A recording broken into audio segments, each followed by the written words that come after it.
नमस्कार दोस्तों, MB study point में आपका फिर से स्वागत है। दोस्तों आज की इस वीडियो में हम बात करेंगे ईडी यानी डायरेक्ट रेट ऑफ इन्फोर्समेंट के बारे में। तो इस वीडियो के अंदर हम देखेंगे कि ईडी है क्या, किस टाइप की एजेंसी है, दूसरा ये कैसे काम करती है और इसका प्राइम ऑब्जेक्टिव क्या है, किस टाइप के इन्वेस्टिगेशन करती है, किस टाइप के मनी लॉन्ड्रिंग जो केसेस हैं वो ये फाइल करती है और कैसे उनको प्रोसिक्यूट करती है। उसके बाद में देखेंगे हम ईडी की आलोचनाएं काफ़ी होती हैं कि ईडी जो है अच्छे से काम नहीं कर रही, वो सरकार के फेवर में काम करती है। तो उस चीज़ को भी हम इस वीडियो के अंदर देखेंगे। तो आइए दोस्तों स्टार्ट करते हैं। तो अगर हम बात करें तो डायरेक्टरेट ऑफ इन्फोर्समेंट, जिसको ईडी भी बोलते हैं, ये लॉ इन्फोर्समेंट एजेंसी है इंडिया की।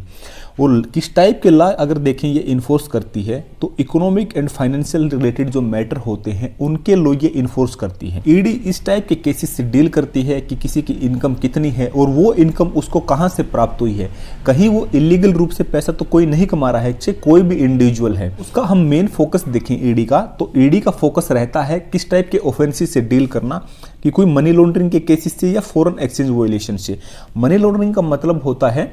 कि फॉर एग्जाम्पल अगर मैं अभी पैसा कमा रहा हूँ इलीगल तरीके से और उस इलीगल तरीके से कमाए हुए पैसे को ऐसी जगह उसको इन्वेस्ट कर रहा हूँ कि वो लीगल रूप से दिख सके। अगला है कि फॉरेन एक्सचेंज वायलेशन वो चीज़ होती है, फॉर एग्जाम्पल अगर मैं मान ले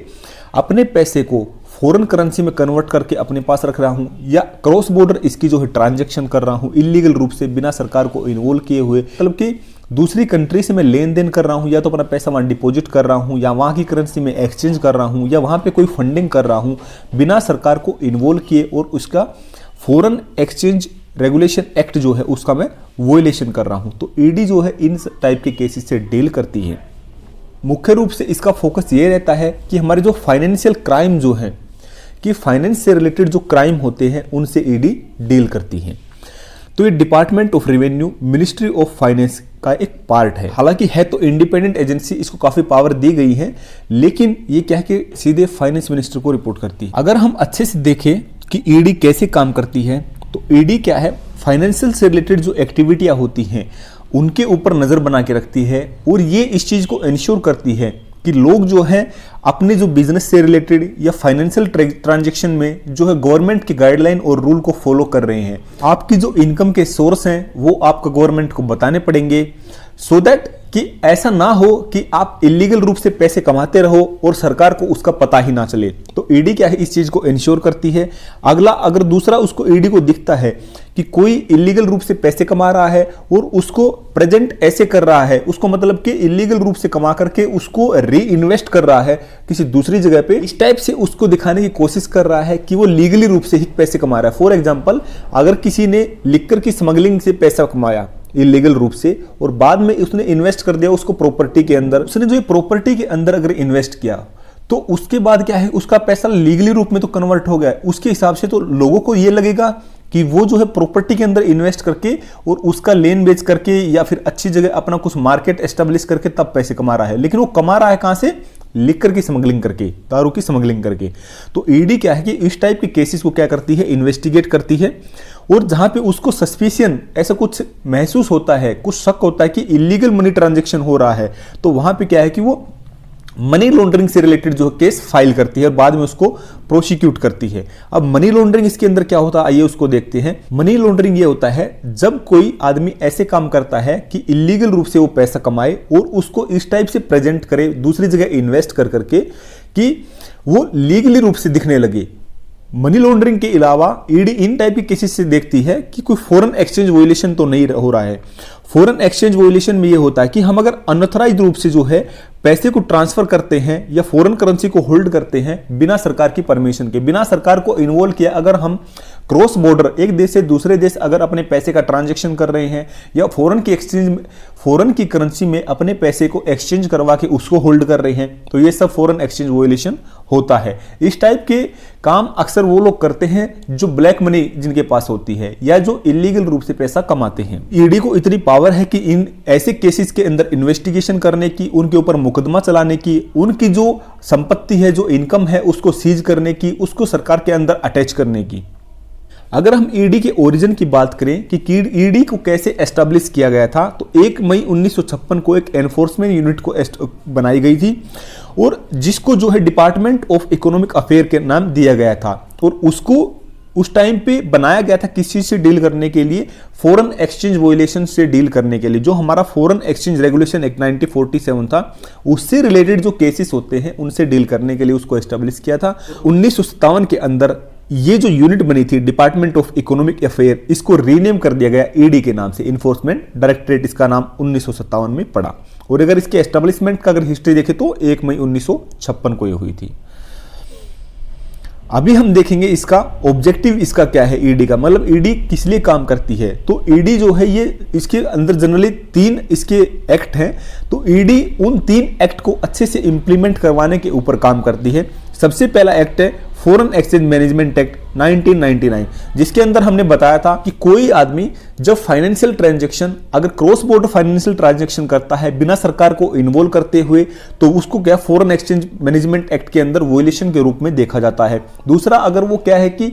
फॉरेन करेंसी को अपने अगर इलीगल रूप से कमाए हुए पैसे को फॉरेन करेंसी के अंदर एक्सचेंज करवा के अपने पास होल्ड करता है, तो उसको भी इसका वॉयलेशन माना जाता है। तो ईडी इन टाइप के केसेस से डील करती है। दूसरा, अगर हम देखें तो prevention of money laundering act, कोई भी आदमी जो है मनी लॉन्ड्रिंग ना कर रहा हो, इलीगल रूप से पैसे कमाकर उसको री इन्वेस्ट करके कहीं पे और लीगली रूप से उसको सरकार को ना दिखा रहा हो, वो सरकार के अंदर प्रॉपर टैक्स नहीं भर रहा हो, तो उन टाइप के केसेस से भी ईडी डील करती है। कि कोई अगर इलीगली कोई काम करके स्मगलिंग करके उस टाइप के अगर कोई मान ली टेरर फंडिंग कर रहा है, तो उन टाइप के केसेस से भी ईडी डील करती है।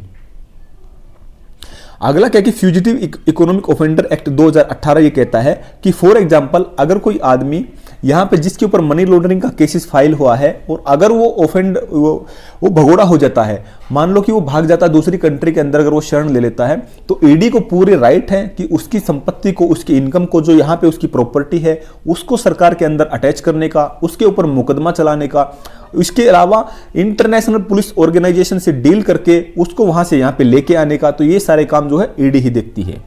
ईडी के ऑर्गेनाइजेशन स्ट्रक्चर के बारे में तो हम इस चीज को आपको पहले ही बता चुके हैं कि ईडी जो है फाइनेंस मिनिस्टर को सीधे रिपोर्ट करती है। उसके अलावा ईडी का हेडक्वार्टर भी है, वो है नई दिल्ली के अंदर, और उसको नई दिल्ली के अंदर जो उनका हेडक्वार्टर है वहां पे उनके हेड बैठते हैं जिनको डायरेक्टर बोलते हैं, डायरेक्टर ऑफ इन्फोर्समेंट। उसके अलावा ईडी के 5 रीजनल ऑफिस भी हैं जो कि मुंबई, चेन्नई, चंडीगढ़, कोलकाता और दिल्ली के अंदर हैं, जिनके अंदर स्पेशल डायरेक्टर उनके हेड होते हैं रीजनल ऑफिस में। उसके अलावा इनके जोनल ऑफिस भी होते हैं और वो हेड किए जाते हैं ज्वाइंट डायरेक्टर के अलावा, ज्वाइंट डायरेक्टर के द्वारा। इसके अलावा उनके सब जोनल ऑफिस भी होते हैं और कई छोटी ब्रांच भी होती है। ईडी का जो डायरेक्टर है वो जनरली क्या है, IRS ऑफिसर होता है, इंडियन रेवेन्यू सर्विस। और इनके जो एम्प्लॉय हैं वो क्या है, डेपुटेशन पे रहते हैं, जनरली उनकी 2 से 5 साल का उनका कार्यकाल होता है। इसके अलावा ईडी की अपनी स्पेशल कोर्ट्स भी हैं जिसके अंदर वो फाइनेंशियल रिलेटेड जो क्राइम है, जैसे मनी लॉन्ड्रिंग एक्ट हो गया, फॉरेन एक्सचेंज वॉयलेशन एक्ट के अंदर अगर किसी के ऊपर मुकदमा चलाया जाता है तो इन स्पेशल कोर्ट में चलाया जाता है। और दूसरा, सेंट्रल गवर्नमेंट जो है इन कोर्ट को एस्टेब्लिश करती है, वहां का जो जुरिस्डिक्शन होता है, वहां की जो हाई कोर्ट होती है उसके जस्टिस, हाई कोर्ट का जो चीफ जस्टिस होता है उसकी रिकमेंडेशन के बेसिस पे। अगला अगर हम बात करें तो इसको PMLA कोर्ट भी कहा जाता है, स्पेशल कोर्ट को prevention of money laundering act court इसको कहा जाता है। और कोई अगर decision PMLA court, special court जो ईडी की है, उसके द्वारा कोई डिसीजन दिया है, अगर आप उसको अपील करना चाहते हो तो वहां की जो जुरिस्डिक्शन में जो हाई कोर्ट है उसके अंदर आप उसको अपील कर सकते हैं। इन सब के अलावा देखिए कि ईडी ने काफी अच्छा काम किया है इस चीज को रोकने में कि मनी लॉन्ड्रिंग के केसेस कम से कम हो, या इलीगल रूप से जो पैसे का ट्रांजैक्शन है वो कम से कम हो, या जो ऐसे काम कर रहे हैं उनके ऊपर जो मुकदमा चलाया जाए, उनकी संपत्ति को जब्त किया जाए। इसके अलावा ईडी के कुछ क्रिटिसिज्म भी हैं, तो इसको रूलिंग गवर्नमेंट के द्वारा काफी मिसयूज किया जाता है, क्योंकि रूलिंग गवर्नमेंट इसको जो है विपक्षी दलों को अपने प्रेशर में लाने के लिए उसको ईडी को यूज करती है। अगर हम देखें तो हमें न्यूज में काफी देखने को मिलता है कि कभी विपक्षी दलों के घरों पर ईडी ने छापेमारी कर दी, वहां से उनकी संपत्ति जब्त कर दी, मनी लॉन्ड्रिंग के केसेस फाइल कर दिए, और फिलहाल जो है इन टाइप के जो केसेस है उसके अंदर काफी बढ़ोतरी हमें देखने को मिली है। अगला अगर हम बात देखें तो इसको मिसयूज किया जाता है ना केवल विपक्षी दलों के लिए, बल्कि इनको जो एक्टिविस्ट हैं, स्कॉलर हैं या पॉलिटिकल रेबल्स हैं, उनके लिए भी इनको यूज किया जाता है। उनकी ऐसा ईडी के ऊपर आरोप लगे हैं कि ये फ्रीडम ऑफ स्पीच को ये वॉयलेशन करता है, क्योंकि रूलिंग गवर्नमेंट इसको, जो कोई भी डेमोक्रेसी के फेवर में या सरकार के खिलाफ बोलता है, जो कोई भी सरकार को के ऊपर कोई एलिगेशन लगाता है, अगर उसने सरकार ने कोई गलत काम किया है तो वहां पे जो है वो ईडी को लॉन्च कर देती है उन सब के अगेंस्ट में। इसके अलावा सजेशन ये है कि अभी हमारे पास ये टाइम है कि ईडी को जो है एक ऐसी टाइप की एजेंसी बना के हमें चलना चाहिए जो कि सेफ्टी का भी ध्यान रखे और राइट टू स्पीक फ्रीली का भी, मतलब कि लोकतंत्र की स्वतंत्रता को बरकरार रखे, और दूसरा मनी लॉन्ड्रिंग के इलीगल टाइप के जो केसेस होते हैं उन केसेस के ऊपर भी डील करे। ईडी को ऐसी जगह हमें यूज करना चाहिए, रूलिंग गवर्नमेंट को यह चीज ध्यान रखनी चाहिए।